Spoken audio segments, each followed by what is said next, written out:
Chapter 6. The Whisper of a Name. The day had been merciless. Harshavardhan's courtroom thundered with disputes, treaties, and whispers of betrayal. Documents were signed, alliances tested, and yet his mind was nowhere in the grand chamber. Beneath the polished steel of his princely mask, a storm brewed. By nightfall, the palace lay cloaked in silence. The moonlight washed the marble floors silver, but Harshavardhan's chambers burned dimly with candlelight, scattered across maps, blood-stained parchments, and secret missives. His father's death haunted every line, every scribbled note, every unanswered question. And then came the ache, sharp, insistent, the poison pulsing like liquid fire through his veins. His fists clenched, jaw tight. He could no longer untangle what was more dangerous, the venom coursing in his body, or the veiled shadow that haunted his every thought. Tonight, he decided, there would be no more shadows. He summoned her. The curtains stirred with a cold draft, and there she was, silent, as though the night itself had taken shape in his chamber. The air between them tightened. "You came," Harshavardhan said, his voice deep, roughened by too many sleepless nights. "I always do," she replied, her tone calm, though the flicker of her pulse beneath the veil betrayed her unease. He circled her slowly, his eyes sharp, devouring the secrets she kept. "You bring me clues, whispers, fragments of truth, yet you never bring yourself." He stopped before her, his shadow falling over hers. "Tell me, why do you hide?" She shifted slightly, but said nothing. He caught her wrist, not harsh, but firm enough that escape was impossible. "No more masks tonight. If you want me to trust you, give me your truth." His gaze burned into hers. "Your name." For a long moment, silence reigned, broken only by the faint hiss of the candles. She seemed torn, caught between duty and danger, between keeping her secret and yielding to his command. At last,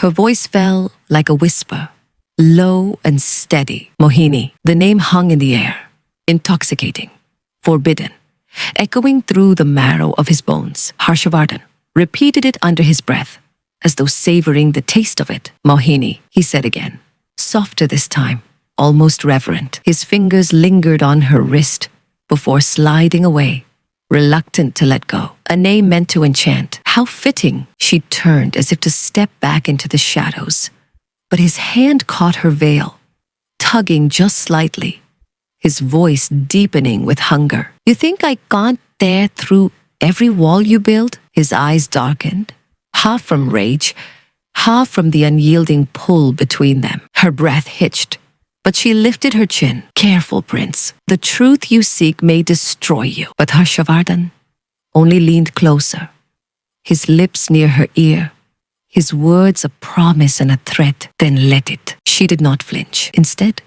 Mohini's eyes held his with a calm, unshaken chill that cut through the fever of his nearness. Her lips curved, not into a smile, but into something sharper, colder. "Do not mistake my presence for kindling," she whispered, her tone like ice sliding over steel. She slipped her veil free from his grasp with a deliberate grace, as if even his touch held no claim over her. Where most would have cowered or melted beneath his nearness, she stepped back, her spine unbowed, her poise infuriatingly serene. The distance between them was barely an arm's length, yet it felt like a chasm, one he could not cross without surrendering more of himself than he wished to admit. For the first time that night, it was Harshavardhan who stilled, anger and desire colliding in a storm he could neither command nor escape. And she, his defiance in human form,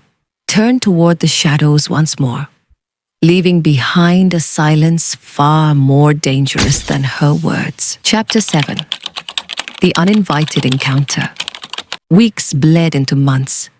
Harshavardhan's absence weighed upon the palace halls like silence before a storm. He had left without a word for Mohini, without explanation, without even a glance in her direction. Why should he? Her cold detachment that night had told him all he needed to know. She was nothing more than an ally of circumstance, a shadow, threading through the walls of conspiracy, or so he kept reminding himself. But the truth was far more dangerous. He had thought of her. Too often, too unwillingly, in the stillness of long rides through the kingdom, in the dim firelight of military camps. Her face haunted him, and so when duty finally dragged him back home after weeks longer than he intended, his mind carried a storm he could not name. That night, he chose solitude. A chamber lit by golden lamps, the marble bath filled with steaming water, scented faintly of jasmine. For the first time in months, he allowed himself the indulgence of quiet. He sank into the water, the weight of war and governance sliding from his shoulders. But the peace lasted only a breath. The door creaked open. A shadow darted in, quick and silent, a flutter of fabric against the walls. Before he could rise, a figure slipped inside the chamber, breathless, dripping tension into the air. And then, impossibly, she was there, in his bath, the water rippling around her as she pressed herself against him, her veil cast aside, her eyes wide with the terror of pursuit. Mohini! Harshavardhan stilled, his gaze locked onto her, a smirk tugging at his lips, even as his heart thundered. Soldiers' footsteps thundered distantly in the corridors, searching for an intruder. But here she was, pressed against his chest, her skin flushed from the heat of the water, and the heat of her own reckless choice. Well, his voice dipped low, molten with amusement. Looks like Mohini has missed me after all. Her breath hitched, her lips parting in shock. I wasn't, she faltered, unable to summon words. He leaned closer, his arms sliding around her waist beneath the water, trapping her against him. His eyes burned with unspoken challenge. You slip into my chambers till there it's acceptable. You kissed me, I let it pass too. But now into my bath, and yet you expect me to believe you came only to hide. His lips curved, dangerous and teasing. Tell me, Mohini, how many nights did it take for you to plan this out? Her throat tightened, words refusing to come. She wanted to deny him, to summon that cold edge she wielded so well. But the heat of his body, the intensity of his gaze, the low timbre of his voice stole her strength. Speechless, he taunted softly, brushing a wet strand of hair from her cheek. Strange.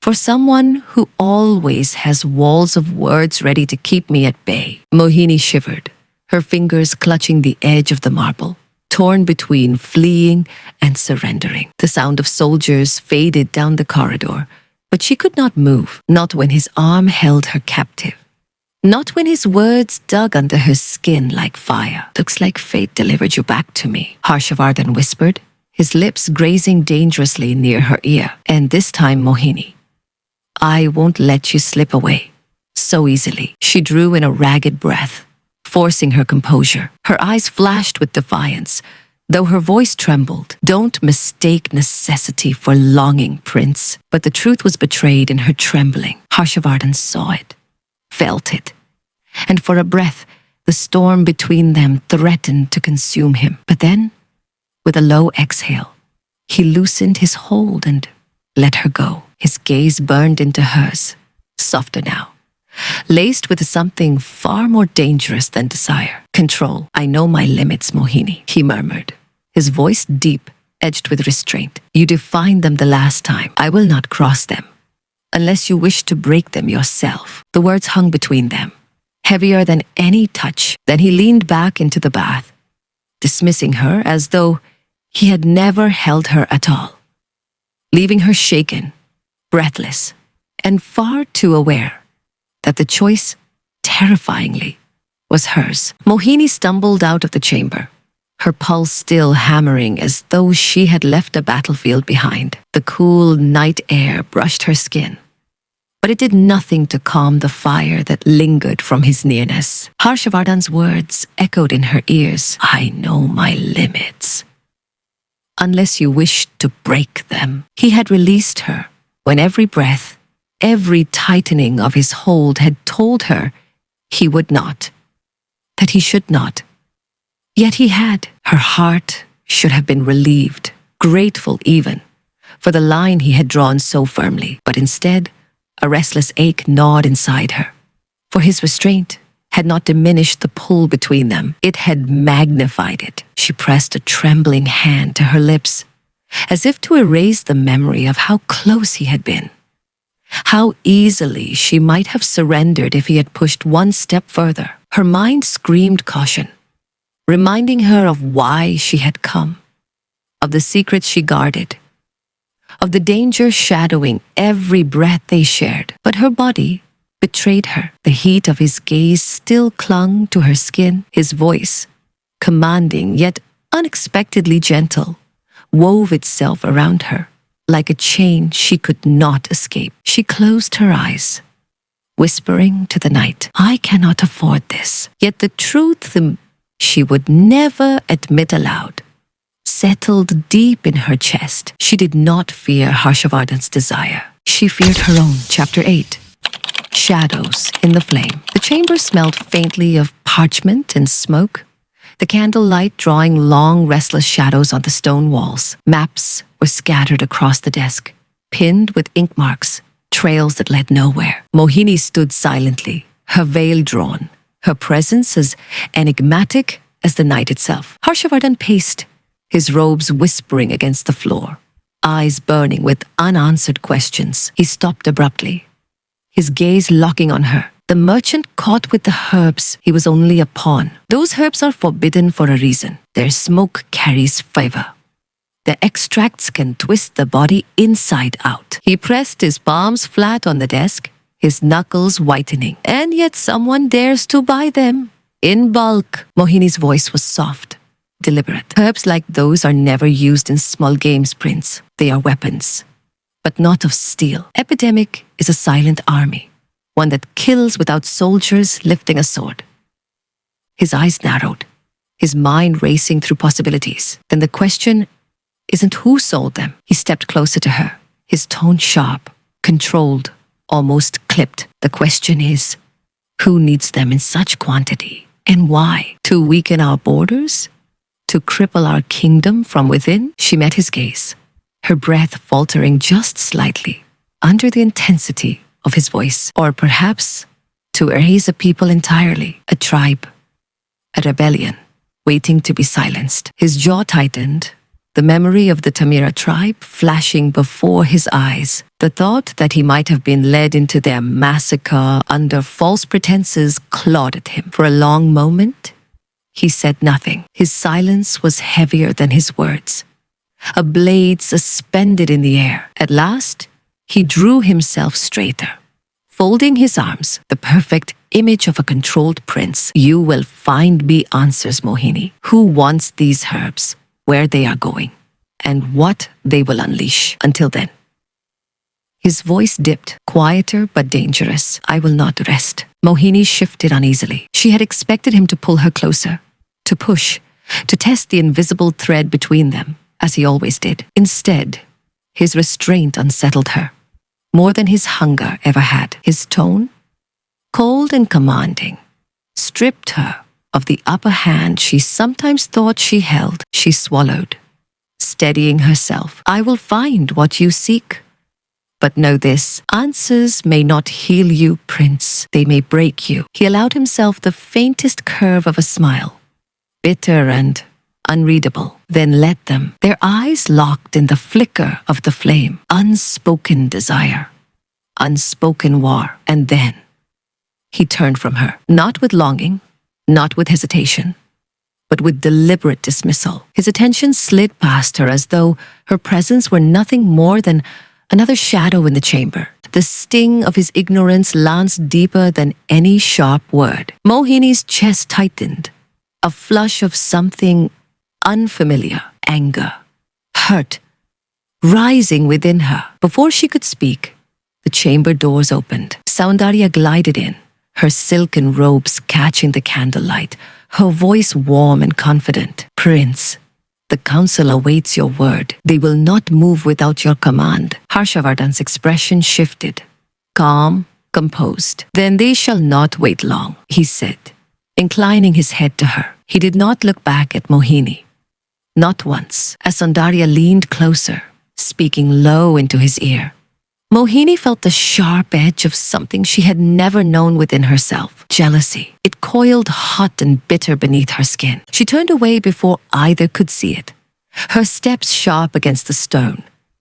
But the truth gnawed at her with merciless clarity. His restraint, his distance, his sudden ease with Soundarya, all of it wounded her, far more than his hunger ever had. And as she left the chamber, she knew one thing with terrible certainty. This battle was no longer just for kingdoms or power. It was for him. Chapter 9. The Friend and the Flame. The kingdom's courtyards bustled with unusual grandeur that week. News had spread swiftly. Prince Vikram of Vaishali, Harshavardhan's childhood companion and sworn brother-in-arms, had arrived at the palace. Vikram was no ordinary guest. Known across kingdoms for his swordcraft and political foresight, his presence carried weight equal to armies. And yet, when he clasped Harshavardhan's forearm in greeting, the echo was not of power, but of boyhood laughter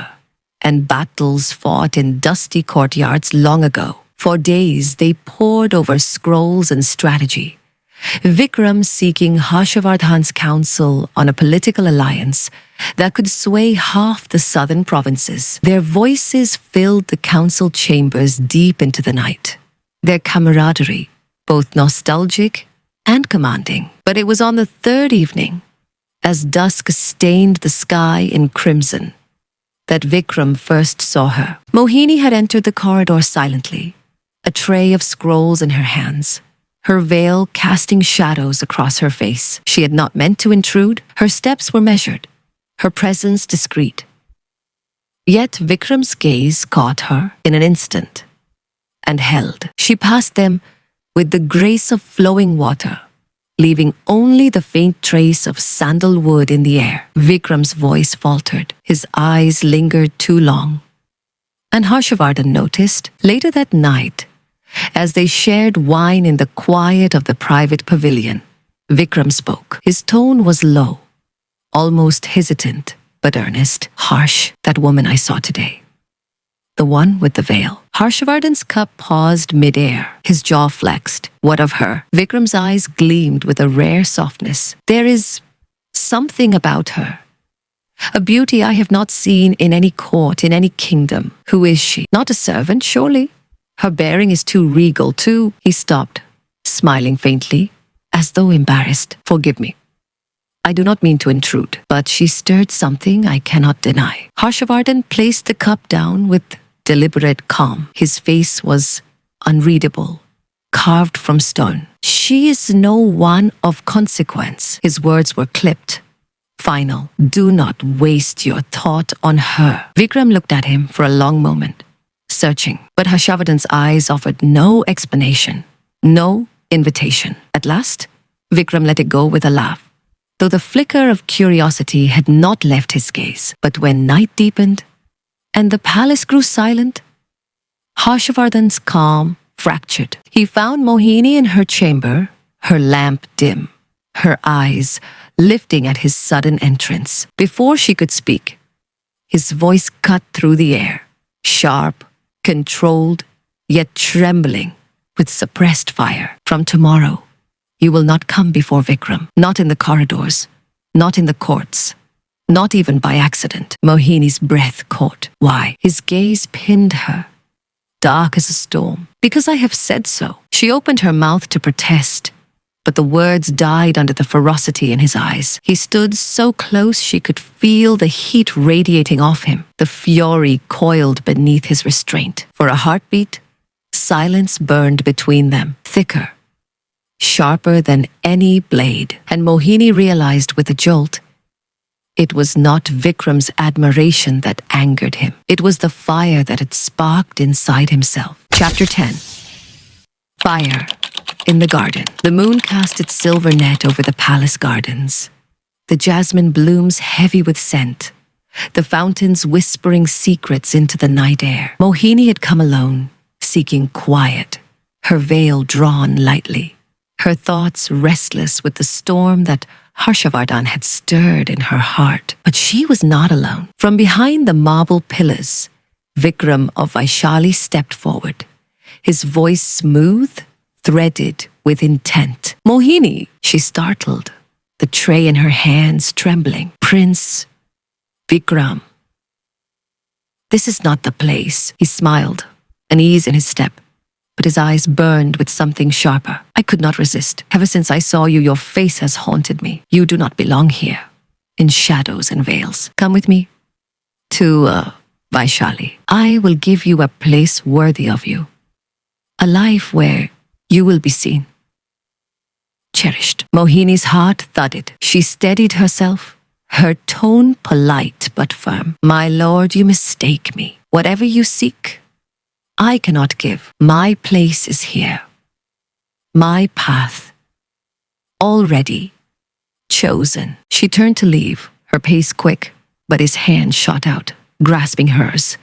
With a sudden pull, she stumbled, her body colliding against his. His voice dropped, husky, urgent. "Do not dismiss me so easily. I know what I feel when I look at you. Release me," she whispered, struggling, her pulse racing with both fear and indignation. And then a shadow fell over them. Harshavardhan stood at the edge of the garden path, his figure carved in firelight and fury, his eyes dark as the abyss, locked on the sight of Vikram's hand, gripping Mohini's wrist, their closeness a dagger to his chest. Vikram dropped her hand at once, his expression startled.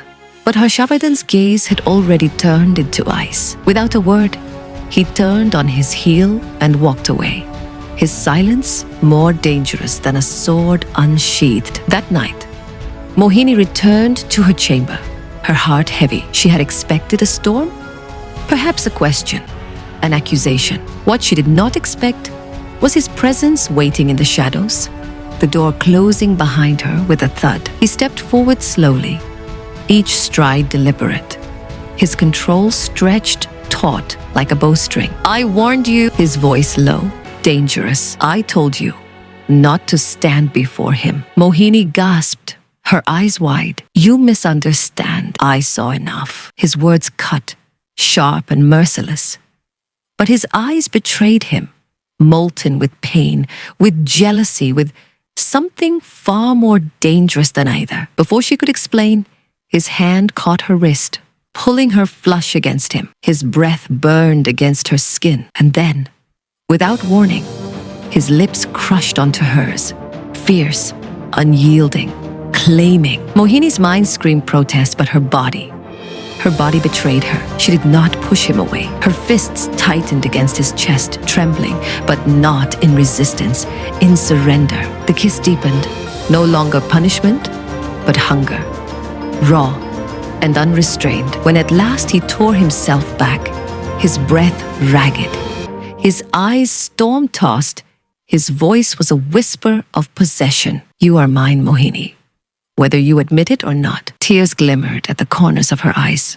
Though her lips still burned from his touch, she could not speak, because she knew the truth neither of them dared to voice. They loved, and yet neither would yield. The silence between them quivered with all that was unsaid, the unspoken war of hearts that burned fiercer than any flame. Chapter 11, The Silent War. The great hall of the palace glimmered with torchlight, its high pillars casting long shadows across the marble floor. Courtiers moved in hushed clusters, speaking of trade routes, rebellions, and treaties. But for Harshavardhan, the noise was a dull roar compared to the storm raging within him. Across the chamber, Mohini entered quietly, her veil lowered, her steps cautious. Since the night of his kiss, she had avoided him, her silence sharper than any words. She had not dared meet his eyes, not dared linger near his path. But fate, cruel as ever, drew her into the hall tonight. And worse, Vikram of Vaishali was by her side. He leaned close, speaking with a smile, his words lost in the air. but his gaze fixed only on her. Mohini listened politely, her face composed, but Harshavardhan's jaw tightened as though each word were a blade. He rose from his throne, his movements deliberate, the ripple of his robes commanding silence. Courtiers parted as he strode across the hall, his eyes never leaving Mohini. Vikram, his voice rang clear. Steel beneath silk, our counsel awaits your wisdom. Matters of Vaishali's borders cannot wait. Vikram straightened, caught between duty and his desire to linger. With a faint bow, he excused himself, leaving Mohini behind. But Harshavardhan did not dismiss her. His gaze lingered, fierce, unrelenting. He moved closer, each step a declaration, until he stood before her. "You defy me," he said, his tone low enough for only her ears. Her breath caught. "I have done nothing." "Nothing," his eyes blazed. "You let him look at you as though you belong to him. You stand by his side, while you hide from me. That is not nothing, Mohini." Her voice trembled, but her spine straightened. "I cannot control what others see, Prince. And you," she faltered, her lips burning at the memory of his kiss. "You have no right." His jaw clenched, fury and anguish warring in his expression. He leaned closer, his words of vow whispered like a curse. "No right, you are already mine, whether you speak it or not." Before she could respond, he turned sharply, his robes swirling, leaving her trembling in his wake. And Mohini's heart quaked with a truth she dared not name. She loved him. And yet, the more he claimed her, the more she longed to resist, because love, in the shadows of power, was the most dangerous war of all.